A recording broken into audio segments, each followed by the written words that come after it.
بسم الله الرحمن الرحیم. السلام علیکم ورحمت الله وبرکاته.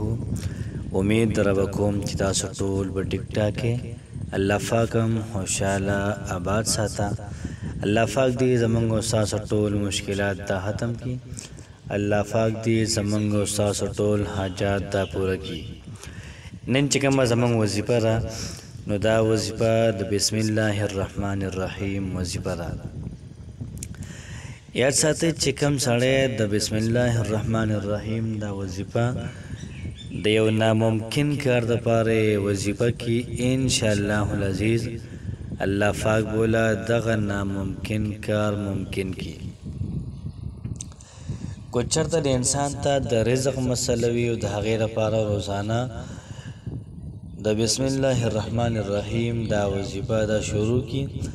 الله پاک بولا د غیب نه رزق ورکی.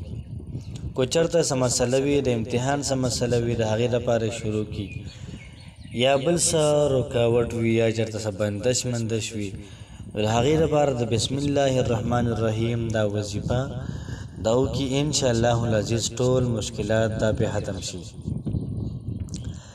یاد ساتئ چې بسم الله الرحمن الرحیم دا ډیره زیاته ناشنا وظیفه ده.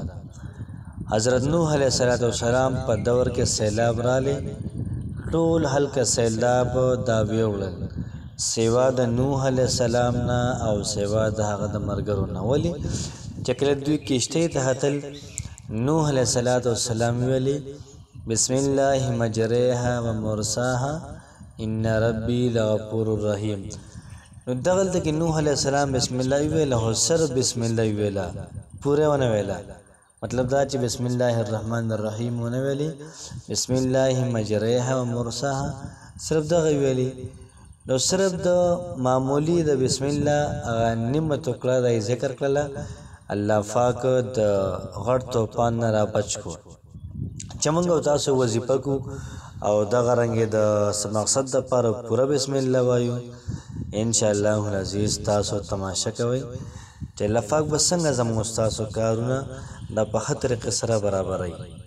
بسم الله ځان له اثر لري، دغه رنګې بسم الله ځان له تاثیر لري. او دغه رنګې د قرآن مجید تلاوت چې کله موږ کوو بسم الله سره خامخا وایو. د قرآن مجید 114 سورتونه دي، په 113 سورتونو کې بسم الله شته. او دغه رنګې په سورت النمل کې په منځ کې الله پاک بسم الله دا نازله کړې ده. کم سړی د بسم الله الرحمن الرحیم وظیفه کوي دې سړي کې به ډېر زیات روب وي، ډېر زیات دبدبه وي. خلک به د دې سړي د هیبت نه د روب نه یریږي. سلیمان علیه السلام ملکه بلقیس ته خط ولیکو، خو چې کله راخط هغې ولوستو نو یره پرې راله، دبدبه پرې راله او خپل بادشاهۍ ته ونه کتل، حکومت ته ونه کتل، فوج او لښکر ته ونه کتل. راله او د سلیمان علیه السلام په لاس اسلام قبول کو، دغه رنګ مسلمانه شوله. نو بسم الله محترمو دا ځان له حیثیت لري، دا ځان له شان لري. داسې ناممکن کار وي چې دغه نه کېږي. د هغې لپاره روزانه د بسم الله الرحمن الرحیم دا وظیفه شروع کو. ان شاء الله العزیز الله پاک به په ښه طریقې سره او اعلی طریقې سره زمونږ او ستاسو کارونه سر ته دا ورسوي. یو واقعه ده چې یو جینۍ دا مسلمانه شوله. چې کله دا جینۍ مسلمانه شوله نو مور او پلار ته پته ولګېده چې زمونږ دا لور دا مسلمانه شوله. خو د مور او پلار دا منصوبه ساده کړې وه چې بانه ګورو دې جینۍ ته وایسته وژنو. یو ګوتمۍ د جینۍ له ورکړه، دا ګوتمه واله او دغه پیالۍ کې کېده او دا به زه تا نه میاشت بعد غواړم، واپس دې راکړه میاشت بعد. نو ستا جان دا محفوظ ګذرانه کړله نو موږ به تا قتلو بیا. نو جینۍ چې کله دا ګوتمه یې ښودله په دې پیالۍ کې یا بل څه لوښي کې نو بسم الله الرحمن الرحیم یې ویلې او هغې کې ور کېښوده ایسته. چې کله مور وکتل چې لور خو دا ګوتمه کېښودله نو لور د هغه ځای نه لاړله او دا مور راغله ګوتمه یې راواخیسته او دریاب ته یې ور واچوله. او چې کله میاشت برابر شوله، یافته برابر شوله، دا مور د لور ته وایي چې ګوتمه راکړه. هغه لاړله او هغه پیالې ته یا هغه لوښي ته یې لاس ورښکته کړو، بسم الله یې ویله، وایي مورې دا واله ستا ګوتمه.